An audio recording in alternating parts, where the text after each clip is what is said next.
It's Tuesday, December 5th, 2017. This is PSN News. Penn State is facing a new lawsuit this week with former employees saying she was wrongfully terminated because of age discrimination.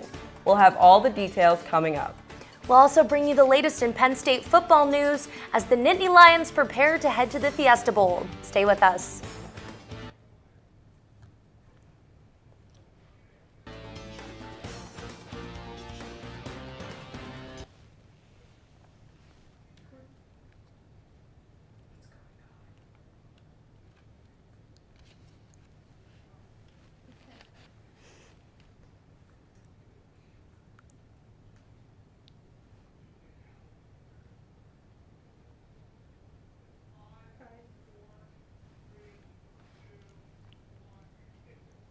Thanks for joining us tonight. I'm Lauren Lee. And I'm Olivia Hogan. A former Penn State employee filed a lawsuit alleging the university wrongfully terminated her because of her age. Tracy Jackson was fired in 2017, and the lawsuit says it wasn't because of her performance. Jackson asks for more than $150,000 in pay, seniority, benefits, bonuses, and raises she says she would have received, among other potential penalties. A 2015 review of Jackson's performance said she, quote, exhibited difficulty understanding new procedures, end quote, which her lawsuit says is actually code for age bias. Graduate students and members of Penn State's chapter of the American Association of University Professors gathered at the Allen Street gates last week to rally in support of the GOP tax bill, which was later passed on Saturday. Protesters expressed their displeasure with U.S. Representative Glenn Thompson, who voted in favor of the House bill, according to the Center Daily Times. Penn State President Eric Barron spoke out against the legislation, stating graduate students and fellows at Penn State would have their taxes increased by about $2,000 per year. Senator Bob Casey spoke out against the bill, calling it a thief in the night.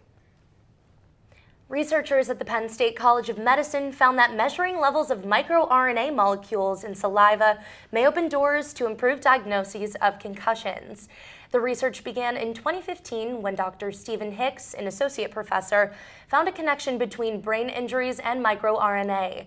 The objective was to develop a measure for when a concussion occurred and how long it may take to resolve. For the study, Hicks followed 52 concussion patients and evaluated them through a concussion assessment, observations, and saliva samples. Saliva proved to be an accurate measure, allowing Hicks to eliminate some of the uncertainties associated with concussion diagnoses. Beta Theta Pi alumni can continue renting rooms in their fraternity house following after Center County Judge Catherine Oliver's recent ruling. Oliver denied a motion for injunction from Donald Abbey against the Alpha Upsilon chapter.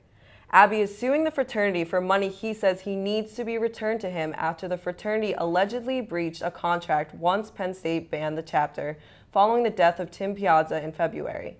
The judge said Abbey failed to meet the burden of proof for an injunction because he didn't appear at a hearing for the motion and no witnesses were called to support his claims. Coming up next, Alyssa Devine will bring you the latest in Penn State sports. Stay with us. Welcome back to PSN News. I'm Alyssa Devine with your PSN News Sports Update. Penn State football's bittersweet season, which might have fallen a field goal away from the playoffs, will close out this year in the desert. The 9th-ranked Nittany Lions will play 11th-ranked Washington at 4 p.m. on December 30th in the University of Phoenix Stadium in Glensdale, Arizona. The Lions face Washington for the first time since 1983 and are making their first trip back to the Fiesta Bowl since their iconic national championship win in the desert in 1996. The Lions are in fact undefeated in the Fiesta Bowl. Student tickets go on sale tomorrow at 7 a.m. on Ticketmaster. But make sure to get up bright and early because the first 250 tickets are sold free. Then the next 250 are $55. The rest are $155. Now moving to Penn State women's volleyball. After defeating Pittsburgh 3-1, the Nittany Lions will face the University of Missouri in the NCAA Regional this weekend. Penn State advances to its 15th straight regional, but for the first time since 2010, it will be hosted at Rec Hall. Against the rival Panthers, Simone Lee led all attackers with 19 kills, adding 4 blocks and 4 digs. Haley Washington is another senior leading the team to the regionals. The middle blocker put down 18 kills on a .483 hitting percentage with 7 blocks. The Nittany Lions play Missouri Friday, December 8th. The Pittsburgh Steelers defeated the Cincinnati Bengals last night after a thrilling comeback on a field goal in the closing seconds of the game. The Steelers erased a 17-point deficit to beat the Bengals 23-20. Kicker Chris Boswell made a 38 field goal to put the game away after the Bengals led through 4 quarters and led 17-0 after the first half. In the second half, the Steelers completed an 80-yard drive on a 6-yard touchdown pass from Ben Roethlisberger to Antonio Brown to tie the game 20-20. The victory is the 7th straight for Pittsburgh, who improved to a 10-2 record, tied for best in the NFL. That's your PSN News Sports Update. After the break, we have a student ambassador from Healthy Penn State here to tell you how you can de-stress ahead of finals week. Welcome back to PSN News. I'm here with Elise Phillips, a student ambassador for Healthy Penn State, to hear more about the health and wellness activities organized for finals week. Thanks for joining us, Elise. Thanks for having me. Awesome. Can you just tell me a little bit about Healthy Penn State? Yeah, sure. So Healthy Penn State is an initiative through the Health Promotion and Wellness Group. It's a new division here at Penn State. And the goal of the program is to just kind of help students get healthy habits in place before they graduate. So things like exercising daily, eating healthy, learning how to manage stress, engaging in social situations, everything like that. Wow.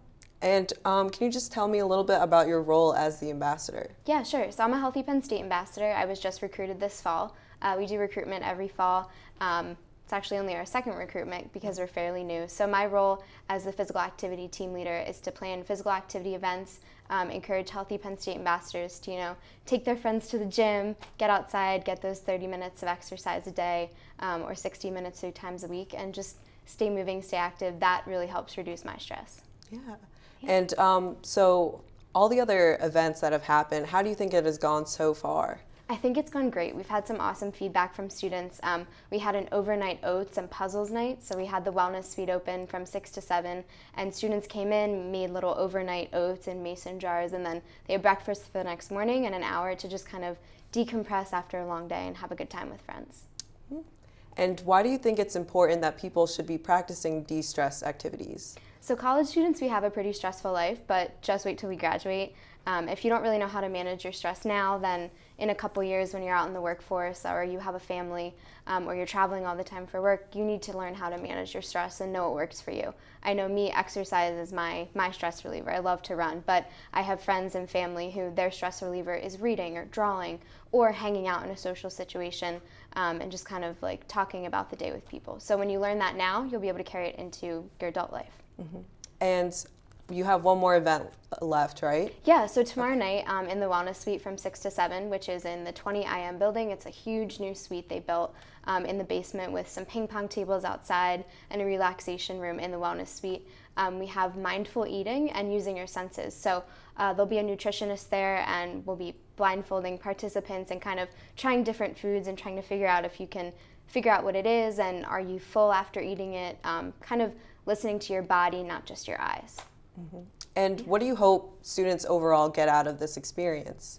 So I think this one in particular is just kind of a cool way to explore something new that's not necessarily on your schedule, especially for finals week coming up. So just understanding your body more, understanding a cool way to de-stress, maybe learning something new for you. And then also really introducing students to this new space that the university's provided us with. I know I love to go down there and study. There's also a really cool relaxation room with cool music. We just got some cool artwork for the walls and those little like sand things that you can just push sand around for hours along with coloring books. So introducing students to the space and exposing them to something new to help them de-stress. Yeah. And your experience with Healthy Penn State, how is that going so far? I love it. It's awesome. I was in a kines class this semester and our instructor told us about it. I'm a finance major, so the whole health promotion, wellness thing really wasn't on my curriculum, but I joined because I like to be healthy. I like to encourage my friends to have those healthy habits, but I still do like my ice cream every once in a while. So just kind of spreading that to everyone and showing them that it's not hard to be healthy. It's just building good habits and having a good time with it.